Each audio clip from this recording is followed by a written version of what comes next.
Good morning, friends. Welcome all of you. तुम्हा सर्वांचं पुन्हा आज ह्या क्लासमध्ये स्वागत. आणि आपण बघत होतो टेन्सचा अभ्यास आपण करत होतो ह्या ऑनलाईन क्लासच्या माध्यमातून. तर आपण बघितलं सिम्पल टेन्सचे तीनही प्रकार काल आपण अभ्यासले. सिम्पल प्रेझेंट, सिम्पल पास्ट आणि सिम्पल फ्युचर टेन्स. आज आपण शिकणार आहोत कंटिन्युअस टेन्स. काल मी तुम्हाला सांगितलं होतं कंटिन्युअस टेन्स आणि त्याच्या खाली तिन्ही प्रकारांची नावं लिहून घ्या. कंटिन्युअस प्रेझेंट टेन्स म्हणजेच चालू वर्तमान काळ, कंटिन्युअस पास्ट टेन्स म्हणजे चालू भूतकाळ, कंटिन्युअस फ्युचर टेन्स चालू भविष्यकाळ, असे नाव आपण टाकून ठेवले ते. आता आपण एक एक टेन्सचा व्याख्यानुसार अभ्यास करू. पहिलं घ्या कंटिन्युअस प्रेझेंट टेन्स. वरती नाव द्या कंटिन्युअस प्रेझेंट टेन्स, चालू वर्तमान काळ. ओके, सांगू व्याख्या. वर्तमान काळात जी क्रिया चालू स्थितीत आहे, आता सध्या चालू आहे, चालू स्थितीत आहे, आता सध्या चालू आहे. वर्तमान काळात जी क्रिया चालू स्थितीत आहे, आता सध्या चालू आहे, अशा क्रियांचा उल्लेख आपल्याला करायचा असल्यास, असा क्रियांचा उल्लेख आपल्याला करावायचा असल्यास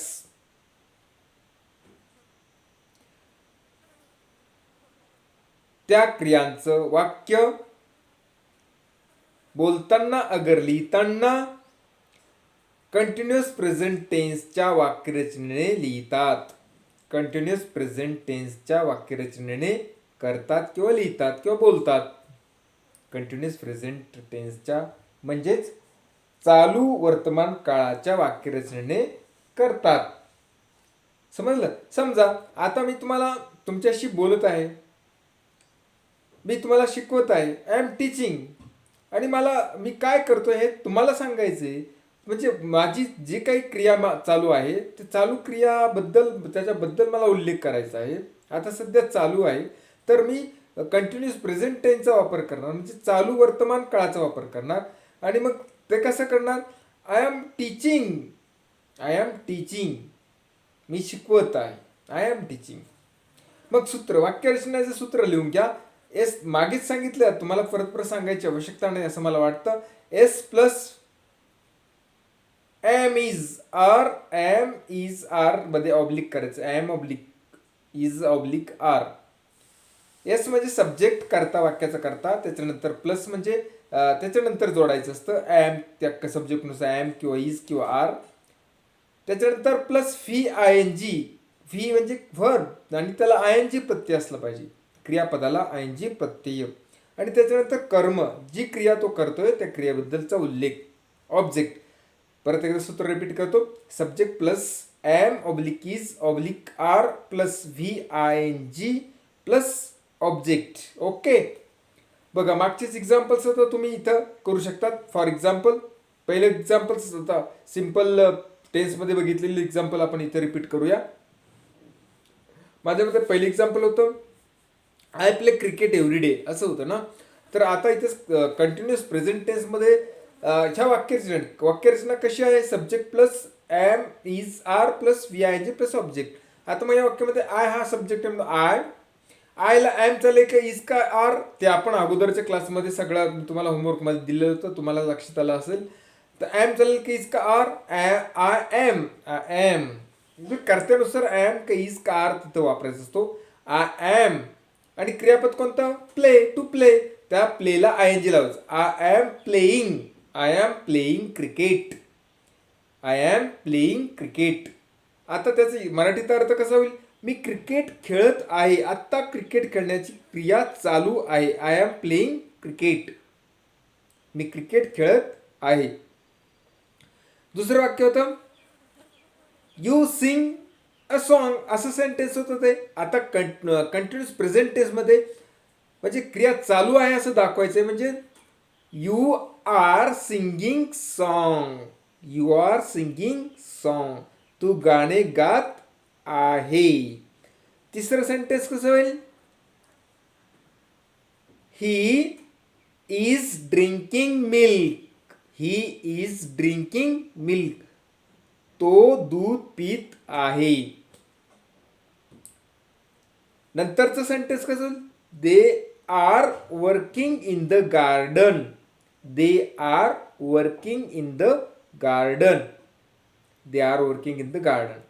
त्यानंतरचं एक्झाम्पल म्हणजे they are working in the garden, ते बागेत काम करत आहे, क्रिया चालू स्थितीत आहे. नंतर sentence Sumit is playing cricket. Sumit is playing cricket. Sumit is playing cricket. Sumit cricket खेळत आहे.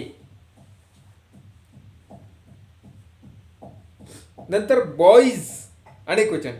Boys are drinking milk. Boys are drinking milk. मुले दूध पीत आहे. Boys are drinking milk. In this way I think you must have understood continuous present tense. मला वाटतं तुम्हाला नक्कीच समजलाच असेल कंटिन्यूस प्रेझेंट टेन्सचा वापर केव्हा करतात, का करतात आणि कसा करतात, कशी वाक्यरचना करतात हे तुम्हाला समजलंच असेल असं मी गृहीत धरतो. आय अज्युम दिस. आता आपण पुढे कंटिन्यूस प्रेझेंट बघितला. आता कंटिन्यूस फास्ट आणि पुढे बघणार कंटिन्यूस फ्युचर. आता कंटिन्यूस फास्ट सोपं आहे. आता आपण काय बघितलं, कंटिन्यूस प्रेझेंट मध्ये ज्या क्रिया वर्तमान काळात सध्या चालू आहे, चालू स्थितीत आहे, त्या क्रियांचा उल्लेख करत होतो आपण. आता भूतकाळातल्या ज्या क्रिया चालू होत्या एका विशिष्ट वेळी आणि त्या आज आपल्याला सांगायच्या आहे आणि त्या सांगताना त्याचा उल्लेख करताना कंटिन्यूस पास्ट टेन्सचा वापर करतात, त्याची वाक्यरचना वापरतात. मग त्याची व्याख्या लिहून घ्या. कंटिन्यूस पास्ट टेन्स चालू भूतकाळ. व्याख्या सांगू. व्याख्या भूतकाळात जी क्रिया एखाद्या विशिष्ट समयी चालू स्थितीत होती हा शब्द महत्वाचा आहे बघा. चालू स्थितीत होती अशा क्रियेचा उल्लेख करताना कंटिन्यूअस पास्ट टेन्स म्हणजेच चालू भूतकाळाच्या वाक्यरचनेने करावा लागतो. आता व्याख्या समजून घ्या पहिले, नंतर मी सूत्र समजून सांगतो. म्हणजे भूतकाळात एखाद्या विशिष्ट समयी, एखाद्या विशिष्ट वेळी ती क्रिया चालू होती असं आपल्याला आज सांगायचे. फॉर एक्झाम्पल, जेव्हा मी माझ्या मित्राच्या घरी गेलो तर तो टीव्ही बघत होता. म्हणजे मी गेलो ती एक विशिष्ट वेळ, त्याच्या घरी जाण्याची ती एक विशिष्ट वेळ आणि त्यावेळी तो टीव्ही बघत होता अक्षरशः. म्हणजे टीव्ही बघण्याची क्रिया त्याची चालू होती आणि आज आपल्याला सांगायचं आत्ता की तो काय करत होता म्हणजे त्याची चालू क्रिया आज आपल्याला त्याचा उल्लेख करायचा आहे. तर कंटिन्यूस पास्ट टेन्सचाच आपण वापर करणार. कंटिन्यूस पास्ट टेन्सचा वापर करताना आता लक्षात आली व्याख्या. तर सूत्र वाक्यरचना त्याची कशी असते, लिहा. Subject plus was where plus VING plus object. Yes म्हणजे subject S plus was where plus VING plus object. Okay. आता मागचेच वाक्य तुम्ही इथं करू शकतात बघा. पहिलं वाक्य होतं आय एम प्लेइंग क्रिकेट. मी क्रिकेट खेळत आहे. एम प्लेइंग क्रिकेट खेळत आहे असं वाक्य होतं. आता याचं इथे कसं होईल, कंटिन्युअस पास्ट टेन्स मध्ये आय. आता इथं वाक्यरचनेमध्ये काय वापरायचं आपलं, वॉज किंवा were. I was playing cricket. बघा कंटिन्युअस प्रेझेंट मध्ये त्या वाक्याचा अर्थ होता मी क्रिकेट खेळत आहे. आता खेळण्याची क्रिया चालू आहे आणि आता इथे काय होईल, आय वॉज प्लेइंग क्रिकेट. मी क्रिकेट खेळत होतो म्हणजे त्यावेळेस ती क्रिया चालू होती असं आपल्याला सांगायचं असतं. I was playing cricket. मी क्रिकेट खेळत होतो. त्याच्यानंतरचं वाक्य कसं होईल, you were singing song, you were singing song, तू गाणे गात होता, you were singing song. He was drinking milk, he was drinking milk, तो दूध पीत होता, he was drinking milk. They were working in the garden, they were working in the garden, ते बागेत काम करत होते.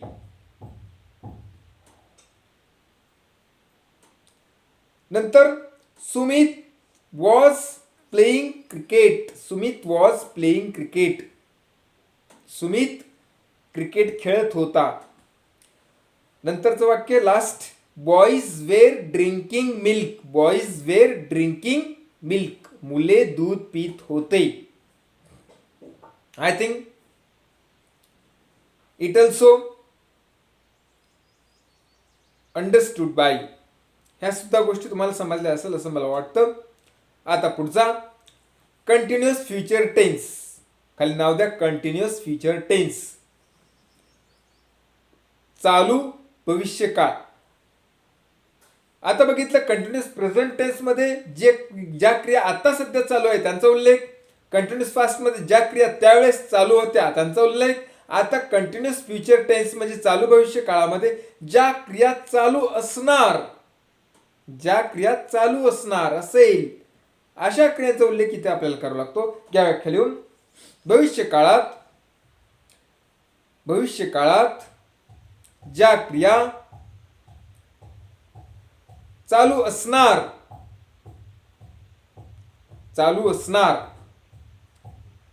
अशा क्रियांचा उल्लेख करताना कंटिन्युअस फ्युचर टेन्स म्हणजेच चालू भविष्य काळाच्या वाक्य रचनेने करतात. आता चालू भविष्य काळ कंटिन्युअस फ्युचर टेन्स याची वाक्य रचना कशी ती समजून घ्या. सब्जेक्ट, आता भविष्य काळात मी मागच्या माझ्या क्लासचे मागचे व्हिडिओज बघा, तुम्हाला सगळ्या गोष्टी त्या किती महत्वाचं आहे तुमच्या लक्षात येईल. त्याचा अभ्यास असला तर तुम्हाला आज मी जे शिकवतो ते पूर्णपणे व्यवस्थित समजेल. तर फ्युचर टेन्स शॉल विल शिवाय होत नाही, म्हणून आता शॉल विल वापरावं लागेल.